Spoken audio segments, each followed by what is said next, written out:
Good morning. My name is Pranchal Kare, and we was doing the topic religion. So it starts with. So I am just summarizing what I have told you in my previous video.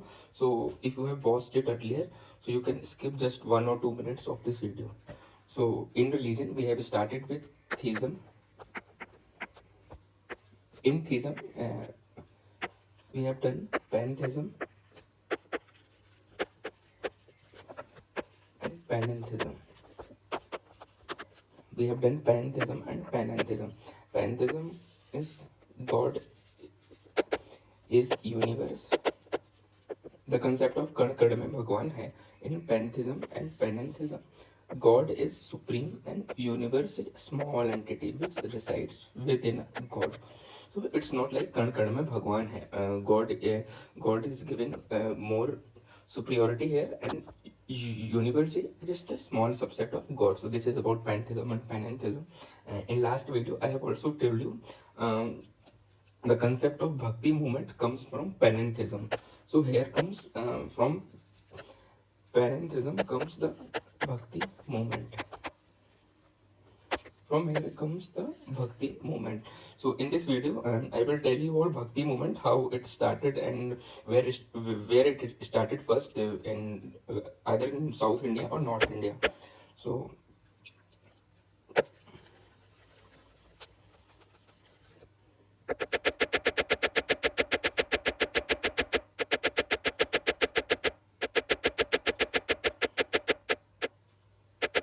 under theism we was doing pantheism we have done. In pantheism, I hope you remember about Shankaracharya, Akbar. So now we are doing panentheism. Under panentheism we learned about bhakti movement. So this topic will be useful for you while you are practicing answer writing in GS paper 1. You can include it as a value addition. Bhakti movement. Bhakti movement is a separate topic in GS1, so it can be useful for you while writing your GS1 answers. So, Bhakti movement I am dividing in South India and North India. So, actually, it first started in South India. So, Bhakti movement of South India, and North India. In South India, so I am making here.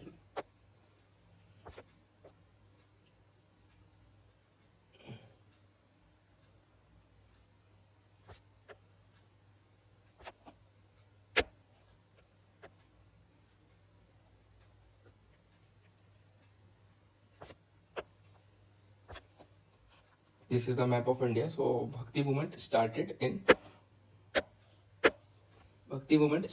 South India, Tamil region. Then it moved towards North India. So it started in South India in 6th century CE, and it moved towards North India around 12th century CE. Around 12th century CE. So this you can include in your answer writing. So this is about how it spread and why it spread. Actually, the reason behind the spreading of Bhakti movement in North India and South India both are different. So time period is your 6th century, and time period here is 12th century, and reason here is actually in South India the reason is to expel Buddhism. The reason is to expel Buddhism, and the reason for it started in North India was to fight. Actually, the reason was anti-Varna. Actually, Varna system was in its peak, so there was too much discrimination in the society. So, for countering it, Bhakti movement got popularized here. So, the reason is anti-Varna, anti-caste, anti-Brahmanism also. Anti-Brahmanism also. So these are the regions. So I'm first starting with South India. So in South India, actually, what was in Buddhism? Buddhism में हमारे पास concept है bodhisattvas का. So if you want to suppress Buddhism, you have to show yourself superior to bodhisattvas. Actually, the bodhisattvas is there in Buddhism. If you want to show yourself more superior than Buddhism, like if you are promoting Hinduism, and how you tell it to the pupils. So just to suppress bodhisattva, just to show yourself above bodhisattvas. So th- इसमें क्या था हमारे पास, bodhisattvas.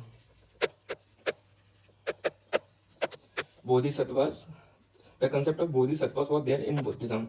So we want to expel Buddhism. So what we will try to do, what we will give society alternative to bodhisattvas. So bodhisattvas less superior to siddha. So the concept of siddha comes. Siddha is for purify soul. And sangha. In Buddhism we have sangha. So alternative of sangha is your mat. We have bhikkhus in Buddhism. So we have acharya in Hinduism. So this is the alternative bhakti movement provided for Hinduism. This is the alternative for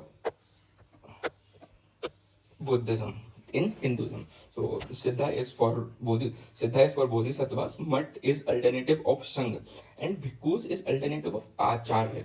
So this is about how it got popularized. So there were some saints responsible for it. So I'm erasing now.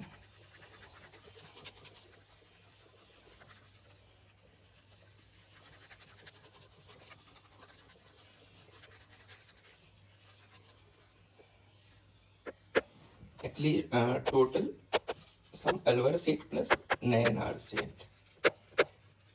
Alvar saint was 12 in number, and Nayanar saint was 63 in number. So Nayanar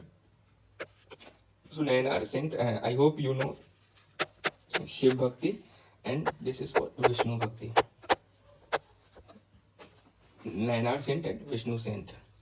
So some Alvar saint, you should know the names of some Alvar saint. So the first, some are important. The first one is Pei.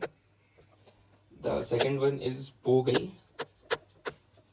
Two is enough for you. You can include it. Pei and Pogai are important. And one woman, Kaudi. Kaudi important. I am telling you Alvar saint. So these all are Alvar saint, and these are Alvar saint, and now here Nayanar saint. Some Nayanar saint like Appar, Sudr, some Mandar, Manika, Vikasagar,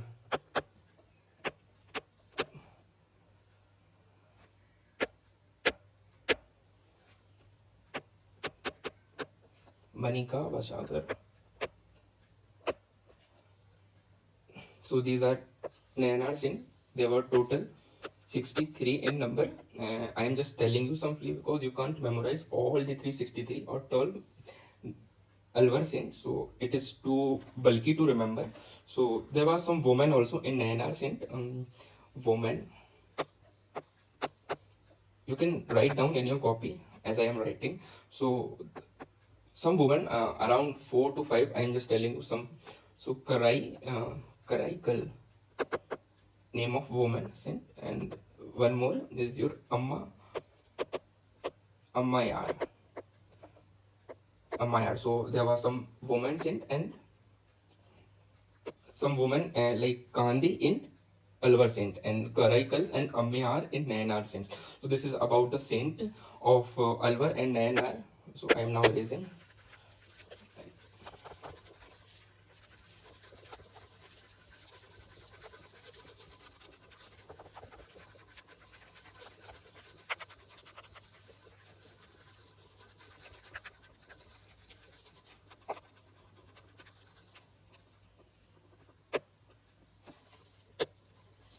I hope you are getting what I am trying to teach you. So we have done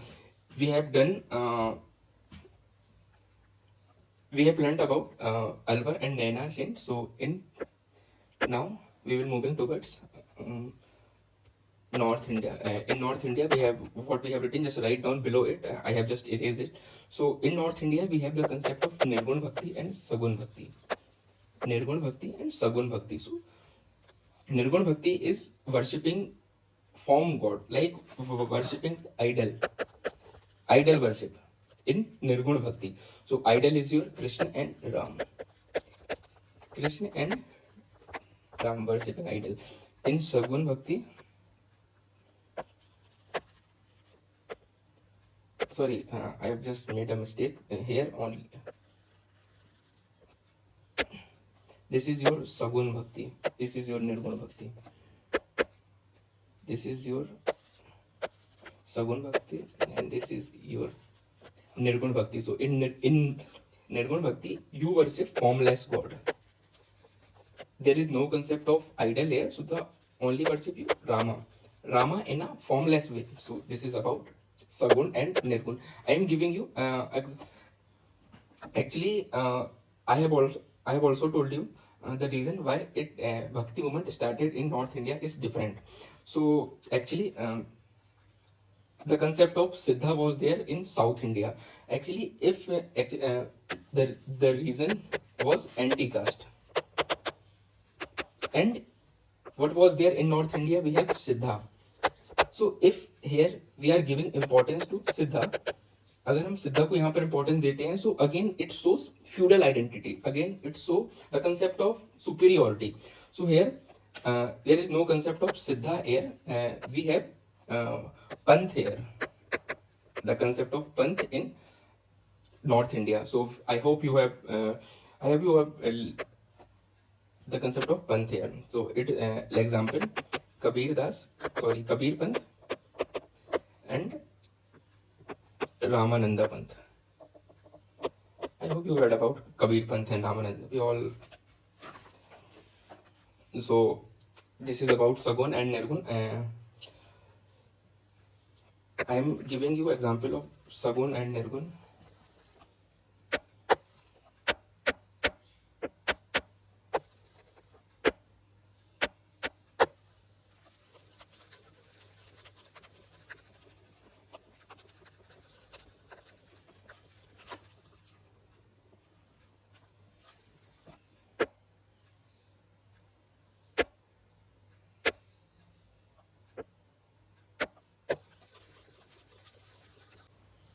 So we are doing Sagun and Nirgun Bhakti.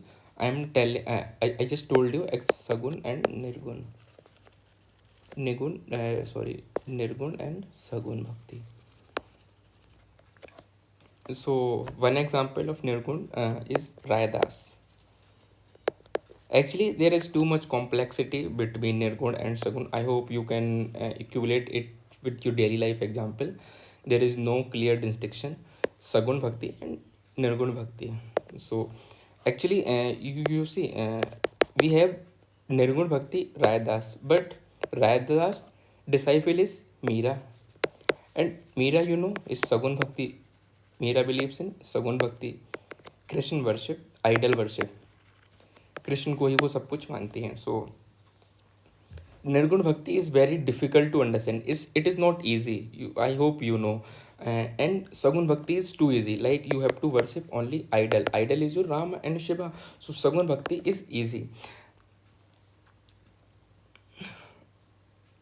Here we have Meera. So what Meera used to do? Meera used to do bhajan. So Meera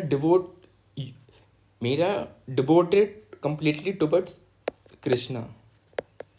For Meera, Krishna is everything. Meera was ready to do anything for Krishna. So if you see clearly, so like Meera is ready to do anything for Krishna. So here shows the feudal ideology, like the concept of feudalism, the feudal ideology revolves here.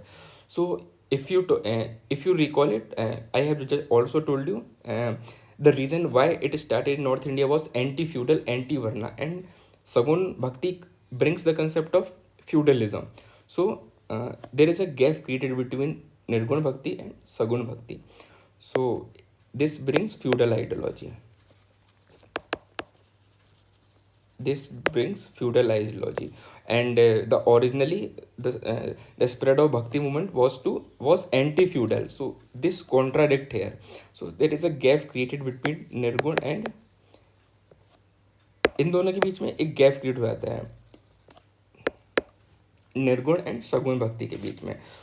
So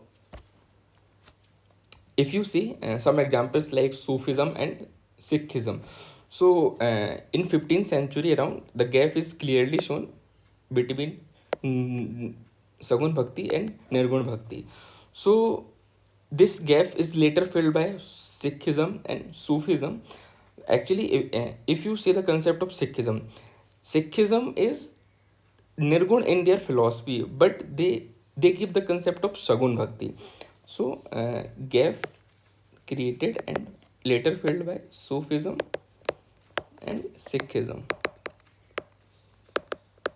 The gap between Nirgun and Sagun Bhakti filled by Sufism and Sikhism. So these two, if you see, they are Nirgun in their philosophy. They believe in formless God, but they give the concept of Sagun Bhakti. So this is about pantheism and panentheism.